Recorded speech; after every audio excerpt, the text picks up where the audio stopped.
Hello student. ठीक, एक बार फिर मैं class 12th physics board exams के साथ मैं आपकी यादों का हम सफ़र राहुल रजवंत।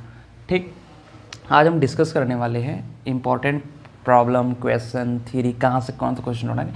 ये जो फिजिक्स है भाई साहब, ठीक है, फिजिक्स सबसे टफ सब्जेक्ट माना जाता है। जो साइंस की जितनी भी सब्जेक्ट हैं या आर्ट के ले लीजिए, कहते हैं सबसे टफ सब्जेक्ट फिजिक्स माना जाता है। ऐसा अगर आप किसी भी क्लास 12 के टॉपर रहे हो, आपके अगल बगल रहे हों, जो आपके नियर अबाउट रहा हो, जितने भी हैं, अगर आप देखे होंगे, या चाहे IIT JEE मेन देख लीजिए, नीट का देख लीजिए, जितने भी बच्चे को आप देखेंगे उनका हमेशा सबसे कम नंबर फिजिक्स होता है।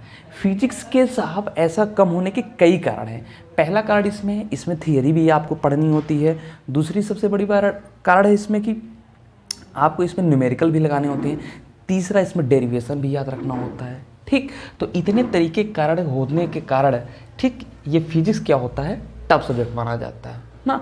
तो आपको डरने की ज़रूरत नहीं है बोर्ड एग्ज़ाम के लिए, कैसे होगा कैसे नहीं होगा। मैं आपके साथ हूँ और यहाँ आज मैं डिस्कस करने वाला हूँ। ठीक, कैसे क्या पढ़ें कि आपका कुछ दिनों बाद एग्ज़ाम है, तो कैसे क्या पढ़ें ताकि एग्ज़ाम आपका अच्छा फील हो। पहली बात तो पॉजिटिव सोचिए, निगेटिव सोचने की ज़रूरत नहीं है। जो निगेटिव बात कर रहा है उनसे आप दूरी बनाए रखिए। ठीक है, डिस्टेंस काफ़ी मेंटेन कर लीजिए, उनसे बातें ना करिए, बात करेंगे एग्ज़ाम के बाद। ठीक, पहली सबसे बड़ी बात यह है कि आपका जो भी छूट गया है, ठीक, उसे पढ़ने की कोई ख़ास ज़रूरत नहीं है। अगर आप पढ़ना ही चाहते हैं तो बहुत करिए उसका डेफिनीसन, फार्मूला और जो रे डायग्राम होते हैं, ग्राफ होता है, उसको आप पढ़ लीजिए। बस इससे ज़्यादा पढ़ने की ज़रूरत नहीं है। डेरिवेशन वगैरह सीखेंगे तो टाइम लगेगा और एग्ज़ाम में वही चीज़ याद आते हैं ना, जो आप कभी देखे हुए होते हैं या पढ़े हुए होते, वही एग्ज़ाम में याद आते हैं। अगर आप नया पढ़ के जाएंगे तो घबराहट बढ़ भी जाती है और जो चीज़ आपको याद हुई होती है वो भी आप भूल जाते हैं। इसलिए मेरी रिक्वेस्ट है आपसे कि आप कोई भी चीज़ नया ना पढ़िए, जो पढ़े हैं उसी को रिपीट करिए और पॉजिटिव मेंटेन रखिए। ठीक, पॉजिटिविटी मेंटेन रखिए, किसी से आपको मिलने की कोई खास ज़रूरत नहीं है। और जो छूट चुका उसे जाने दीजिए। बहुत यही करिए जो मैं बता रहा हूँ कि डेफिनेशन हो गया या फिर आपका फार्मूला हो गया या ग्राफ हो गया ना, इन सबको याद रखिए बस। और आपको कुछ भी नया नहीं पढ़ना है। तो हम बारी बारी से डिस्कस करेंगे इंपॉर्टेंट क्वेश्चन या प्रॉब्लम। ठीक, बारी बारी से डिस्कस करेंगे। इकाई 1 से चलेंगे, इकाई 2, ठीक, चलते चलेंगे। और डरिए मत आप, ठीक है, मैं आज आपको यहाँ पूरा का पूरा बता दूंगा। ठीक, पढ़ते हैं अगले प्रॉब्लम पे।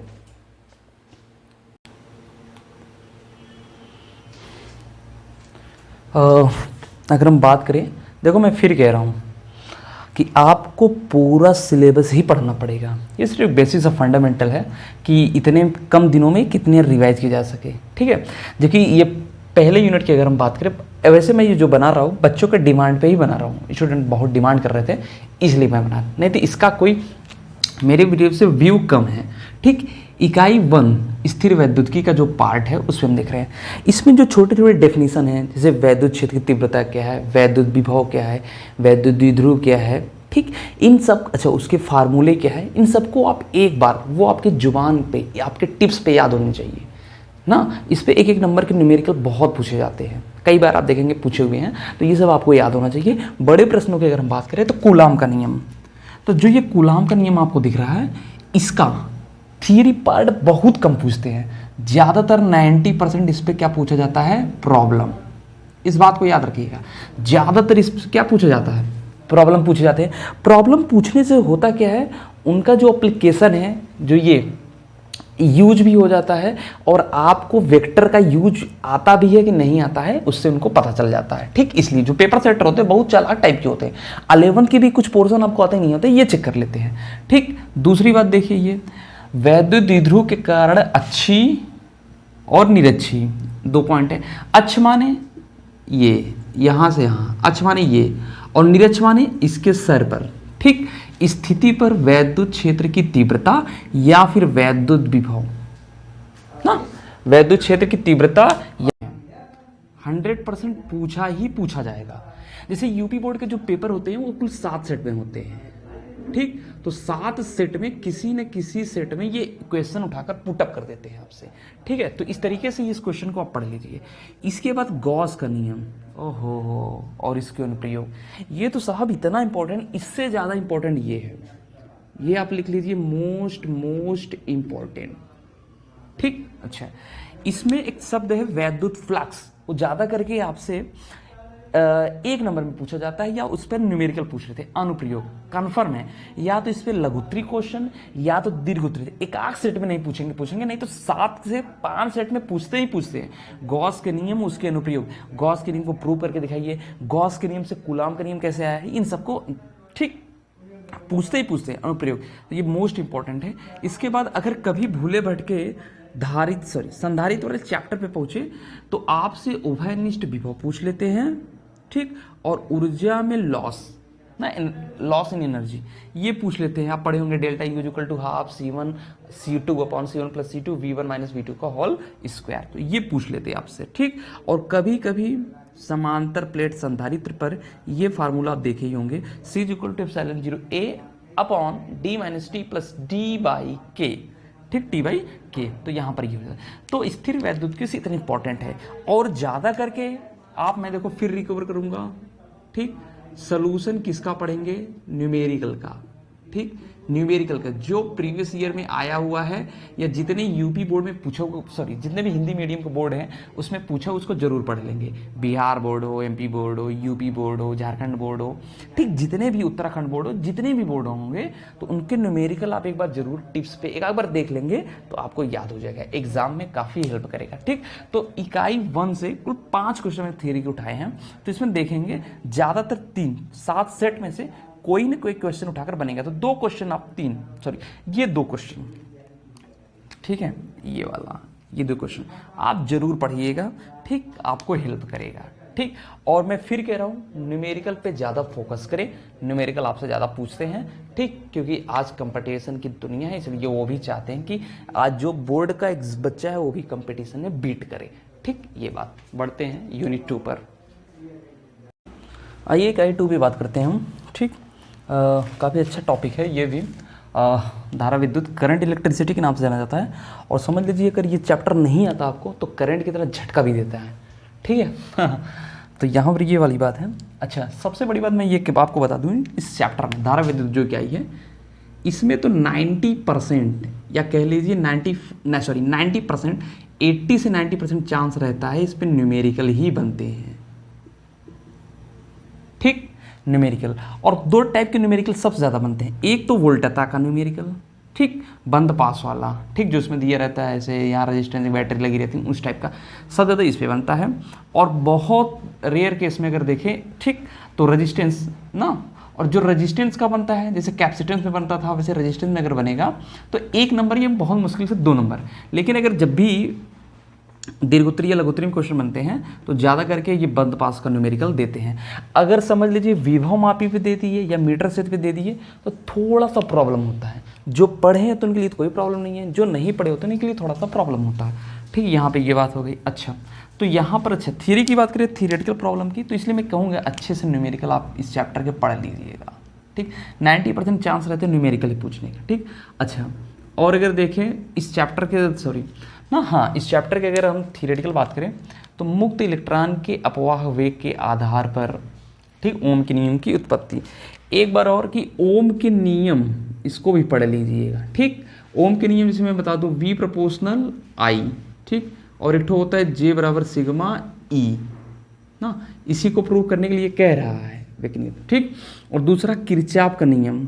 ठीक, ये बहुत कम पूछते हैं, लेकिन जब भी इस पे पूछते हैं तो ज़्यादा करके क्या होता है, न्यूमेरिकल। ठीक, इस पे न्यूमेरिकल ज़्यादा पूछे जाते हैं। अच्छा, कभी कभी अगर किस्मत थोड़ी बहुत ख़राब रही ना तो मीटर से तो व्हीटस्टोन के ब्रिज का सिद्धांत पूछ लेते हैं, और इसकी कार्यविधि भी भूले भटके पूछ लेते हैं। तो इसलिए हम इसको भी पढ़ लें तो ज़्यादा बेनिफिट करेगा।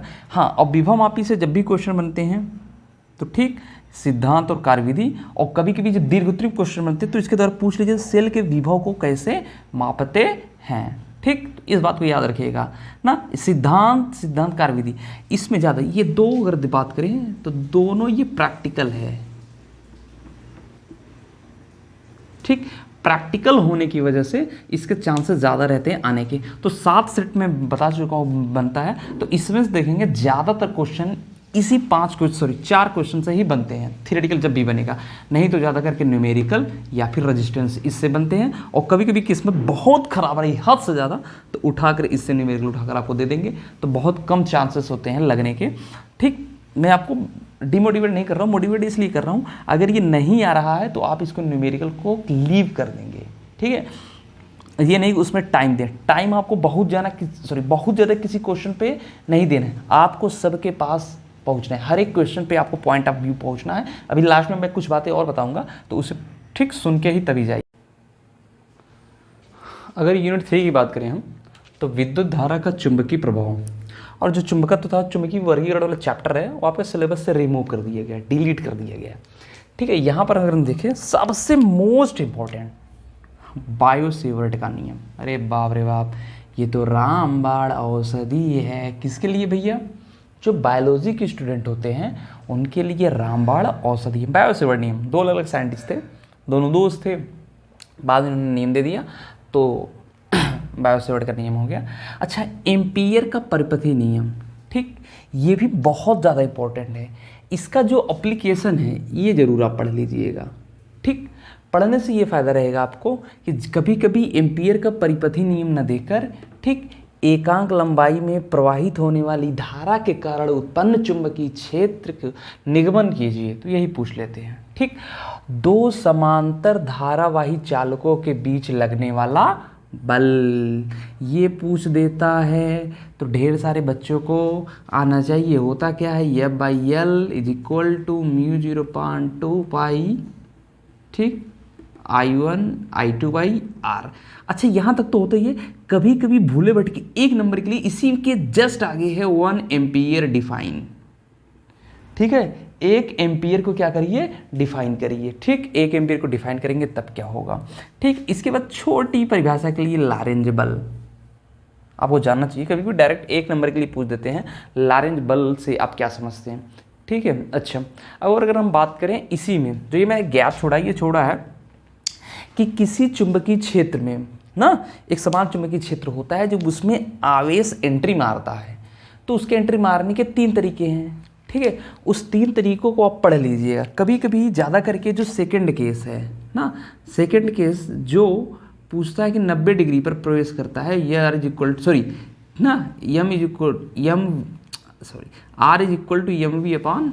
MV/QV। ठीक, एक बार होता है 0 डिग्री पर, एक बार होता है 90 डिग्री पर और एक बार होता है थीटा डिग्री पर। तो कभी कभी डिफाइन करने के डायरेक्टली आपसे यही पूछ लेते हैं। ठीक, तो इसको भी पढ़ लेना बेहद जरूरी है। और हाँ भाई, एक चीज़ छूट गया था यार, चुंबकीय द्विध्रुव आघूर्ण। ठीक, जैसे वैद्युत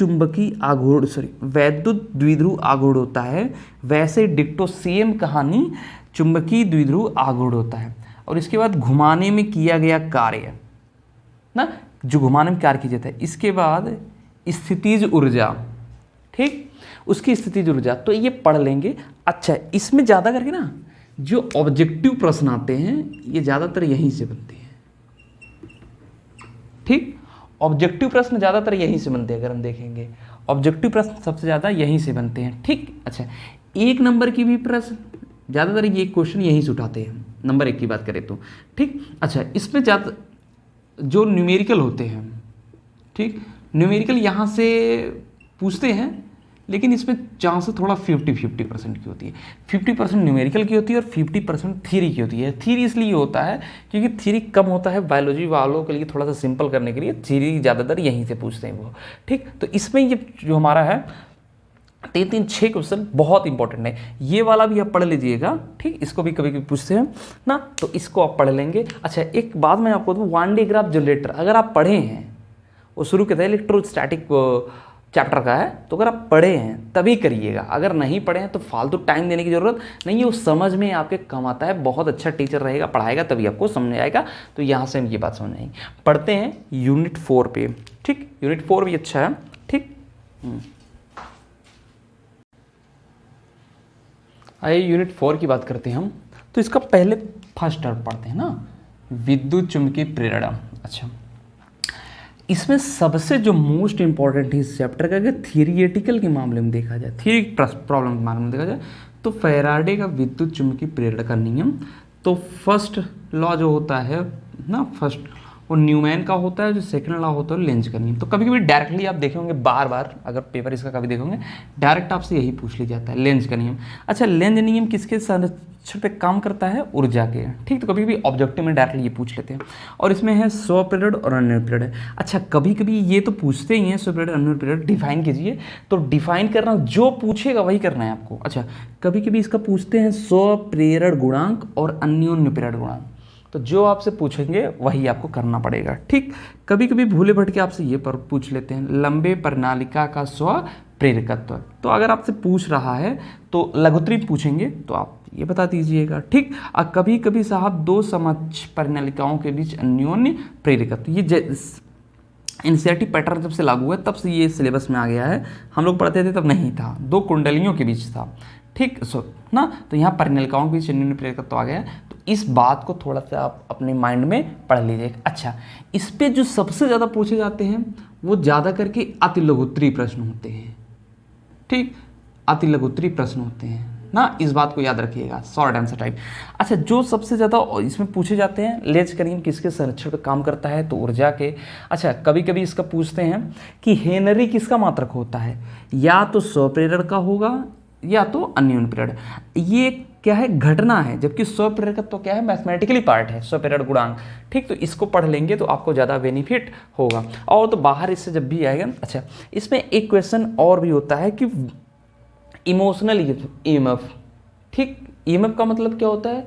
विद्युत वाहक बल, गतिक विद्युत वाहक बल, ठीक। उसको भी अगर आप पढ़ ले रहे हैं 1-2 बार, समझ में कम आता है। अगर आप नहीं पढ़े हैं, अगर पढ़ लेंगे तो ज़्यादा बेटर रहेगा। तो उसको भी कभी कभी पूछ लेते हैं। चलिए बढ़ते ही प्रत्यावर्ती धारा, ये काफ़ी इंपॉर्टेंट चैप्टर है, रे डायग्राम पर आधारित है, ठीक। अगर हम यूनिट 4 की बात करें, ठीक, और प्रत्यावर्ती धारा की बात करें, तो प्रत्यावर्ती धारा में जो शुरुआत में है 7 परिपथ हैं। इस 7 परिपथ को एक बार देख लीजिएगा कि कौन इसमें आगे होता है। जैसे कभी कभी करंट आगे होता है, कभी कभी वोल्टेज आगे होता है, तो इनको पढ़ लीजिए। 7 परिपथ में जो लास्ट वाला है LCR, ठीक, LCR, इसको जरूर पढ़ लीजिएगा। कभी कभी थ्योरी ज़्यादा करके इसी से पूछ दी जाए, है ना। अंत के जो 4 है, चौथा, पांचवा, छठवां, सातवां, ठीक, इन चारों सर्किट के एक बार जरूर पढ़ लेंगे तो आपको चीज़ें याद हो। और नहीं याद हो पा रहा है, कम से कम तो डायग्राम आपको याद ही होना चाहिए, ठीक। डायग्राम कैसे बना है ये सब बात। इसके बाद इसमें, ठीक, जनरेटर का चैप्टर है, ठीक ना, तो जनरेटर भी याद होना चाहिए। इसमें एक इंस्ट्रूमेंट है ट्रांसफार्मर। जो ट्रांसफार्मर है भैया, ये आपका मोस्ट इंपॉर्टेंट है, ठीक, मोस्ट इंपॉर्टेंट, रेड हॉट इसलिए कर दिए ट्रांसफार्मर, ठीक। डरना मना है, जो डर गया समझो कि वो घर गया, ठीक। ट्रांसफार्मर ना, डरना नहीं है, ठीक। ट्रांसफार्मर से देख के ही डर लगता है, लेकिन फिर भी से डरना नहीं है, पढ़ लीजिएगा। अगर पढ़ लेंगे तो ज़्यादा समझ। चौक कुंडली छोटा सा टॉपिक है, ज़्यादातर कभी कभी इसलिए पूछ देते हैं क्योंकि जो इंजीनियरिंग के पार्ट होते हैं उन सब में ये ज़्यादातर यूज किया जाता है, ठीक। और प्रत्यावर्ती धारा एक ऐसा चैप्टर है, इसमें सवालात जरूर पूछे जाते हैं। 75% से लगभग देखा जाए 80% तक चांस रहता है कि इससे न्यूमेरिकल उठाकर पुटअप कर दिया जाए। इससे क्या होता है, उनका जो थियरी पार्ट है वो भी कंप्लीट हो जाता है और एप्लीकेशन भी कंप्लीट हो जाता है और आपका कैलकुलेशन भी वो चेक कर लेते हैं। इस वजह से वो पूछते हैं इस टाइप के सवालों को, ठीक। तो यूनिट 4 में बस इतना ही है, ठीक। और ज़्यादा अच्छा, और ये थोड़ा सा टफ चैप्टर है ना, कैलकुलेशन इसलिए हो जाता है। कभी कभी धारा जो 7 परिपथ है इसमें थोड़ा सा प्रॉब्लम क्रिएट हो जाता है। जैसे इसमें छोटी छोटी परिभाषाएं आप याद रखिएगा ना। अनुनाद आवृत्ति क्या होती है, अनुनाद आवृत्ति बनती कब है, अनुनाद आवृत्ति के डिफाइन करें, इसका फार्मूला क्या होता है, इन सब बातों को आप याद रखिएगा ना। तो इन सबको याद रखेंगे, ठीक। अग्रगामी है जो 7 सर्किट है, मैं फिर कह रहा हूँ मोस्ट इंपॉर्टेंट है, इस पर ज़्यादातर न्यूमेरिकल पूछ देते हैं ना। तो ये सवाल है, ठीक। यूनिट 5 की तरफ बढ़ते हैं, ठीक है, ठीक। पहली बार दिल यूं बेकरार हुआ है, ऐसा हो रहा है। चलो भाई, यूनिट 5 की अगर बात करें तो विद्युत चुंबकीय तरंग बहुत ही सिंपल चैप्टर है, ठीक। पार्ट 1 फिजिक्स का बहुत सिंपल चैप्टर है, ठीक है। देखो इसमें मैं गारंटी दे सकता हूँ, एक क्वेश्चन फिक्स है, ठीक, और बहुत सिंपल चैप्टर है ना।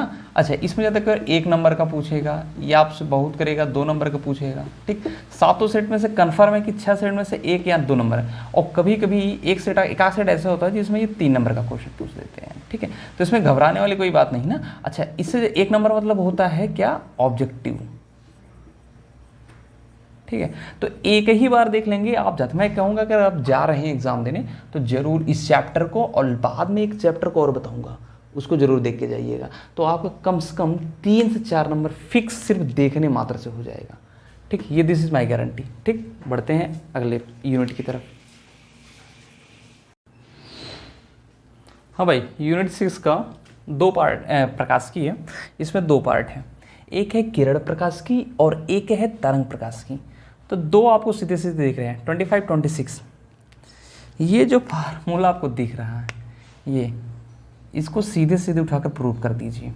कैसे किया जाता है ये सब आप सीख लीजिएगा, ठीक है। ये सिंपल क्वेश्चन है, इस पे ज़्यादातर आपको कभी कभी न्यूमेरिकल पूछ देते हैं, ठीक। तो इसलिए पढ़ लेंगे तो ज़्यादा बेटर रहेगा। अच्छा, बात करें इस चैप्टर से, देखिए भाई न्यूमेरिकल देखिए हर एक चैप्टर से। भाई मैं फिर बार बार कह रहा हूँ, कभी कभी पेपर सेटर पागल होते हैं, वो कभी कभी उठाकर 70 से 80% उठाकर न्यूमेरिकल ही प्रूफ रख देते हैं, ठीक, जिसे देखकर आप घबरा जाते हैं। इसलिए मैं फिर कह रहा हूँ, आपके जो फार्मूला होने चाहिए वो आपके टिप्स पे होने चाहिए, आपके जुबान पे याद होने चाहिए, ठीक। और सूर्य के प्रकाश का प्रिज्म द्वारा विक्षेपण और विचलन किस टाइप से होता है, क्या होता है, यही विबज्योर की कहानी भी होती है। तो इसको 1-2 बार पढ़ लेंगे तो आपको आ जाएगा। और यहाँ पर सबसे जो टफ माना जाता है वो यही माना जाता है, दूरदर्शी तथा सूक्ष्मदर्शी का थियरी टफ माना जाता है। हालांकि टफ होता है नहीं, ठीक है, लेकिन दूरदर्शी तथा सूक्ष्मदर्शी थ्योरी जो भी है, किसका संरचना होता है, कैसे ये काम करता है, कब अदृश्यक लेंस होता है, कब नेत्रिका लेंस होता है, इन सबको आप पढ़ लीजिएगा, ठीक है।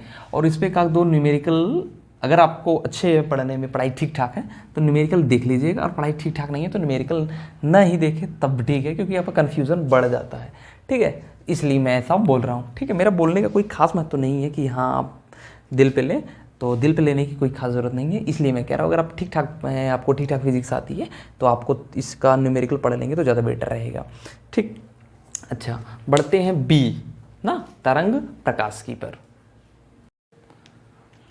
हाँ भाई, तरंग प्रकाशिकी पर अगर हम चलें, ठीक, तो इसमें बहुत ज़्यादा क्वेश्चन बड़े नहीं बनते, जब भी बनेंगे यही तो बनेंगे।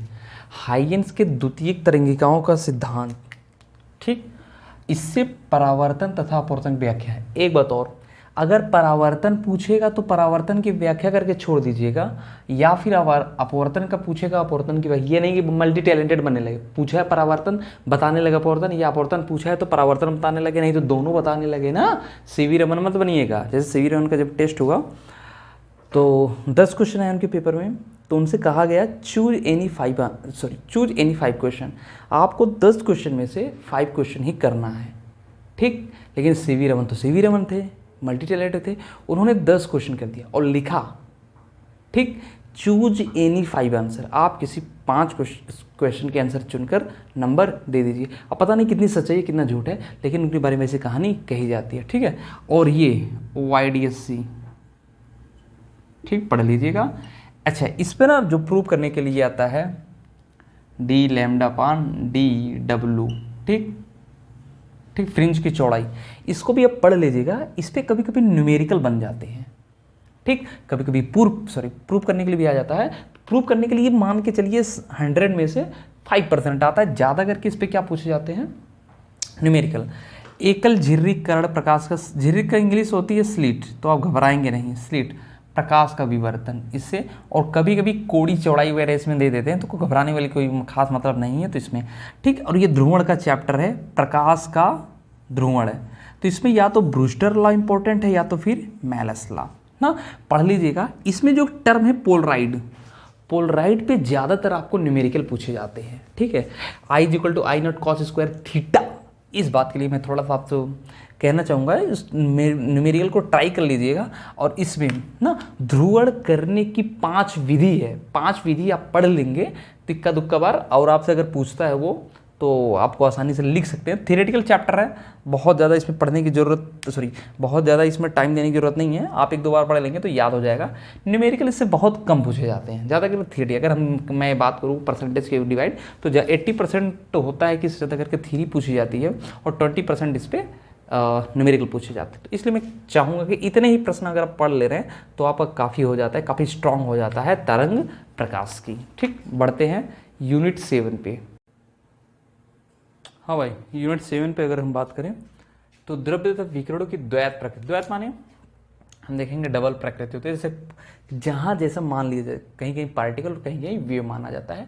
तो आइंस्टीन का प्रकाश वैद्युत समीकरण, ठीक, ये समझ लीजिए इस चैप्टर का सबसे मोस्ट इंपॉर्टेंट है ये।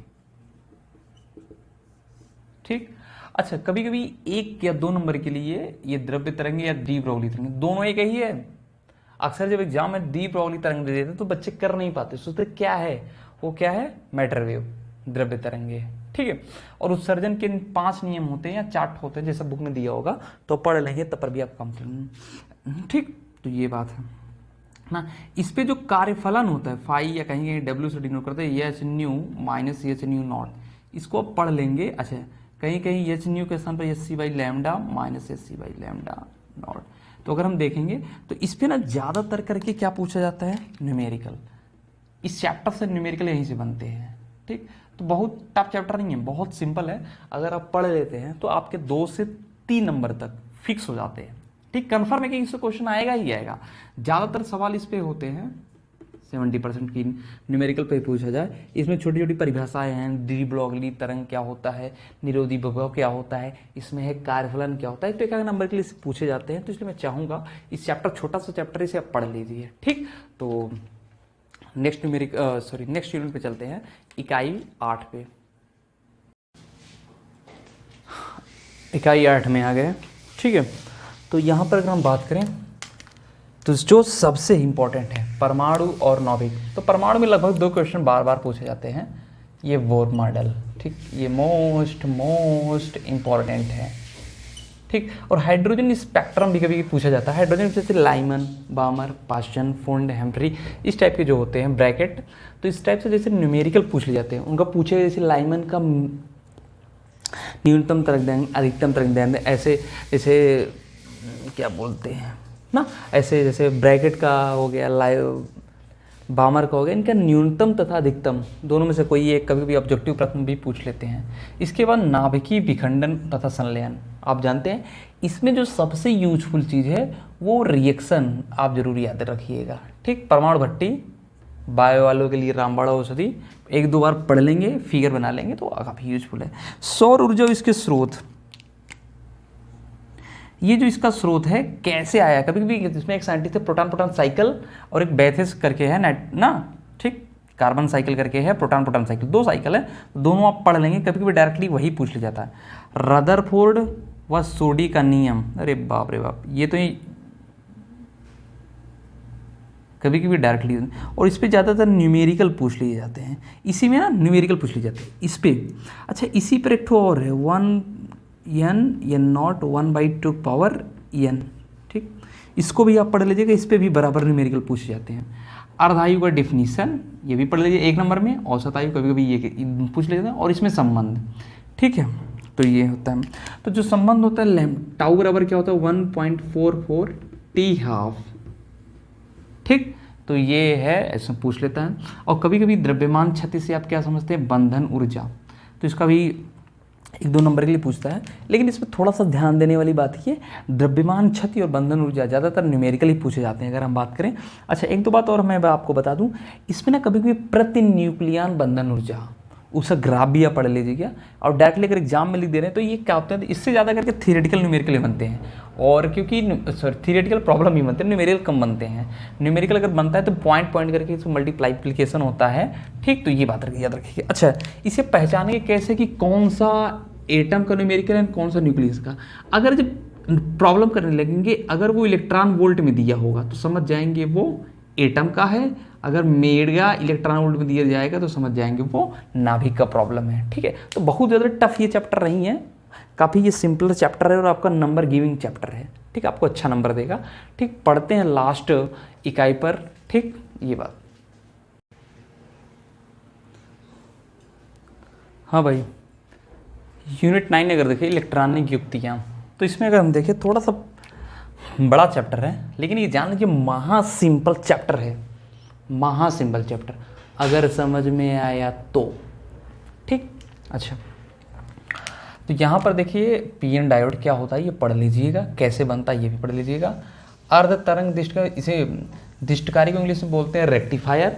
ठीक, half wave rectifier, full wave rectifier. ठीक, कैसे यूज करते हैं, कैसे बनता है, ये सब पढ़ लेंगे। ज़्यादातर कभी कभी हाफ कभी कभी फुल दे देता है। ठीक, अच्छा, पीएनपी या फिर एनपीएन ट्रांजिस्टर की क्रिया, ये भी आपसे पूछ लेता है। अच्छा, या तो कभी कभी एग्जाम में LED, photodiode, solar cell, Zener diode, 3 नंबर में ये LED, photodiode, solar cell, Zener diode, कहने का मतलब लघुत्तरी प्रॉब्लम में ये पूछ लेते हैं।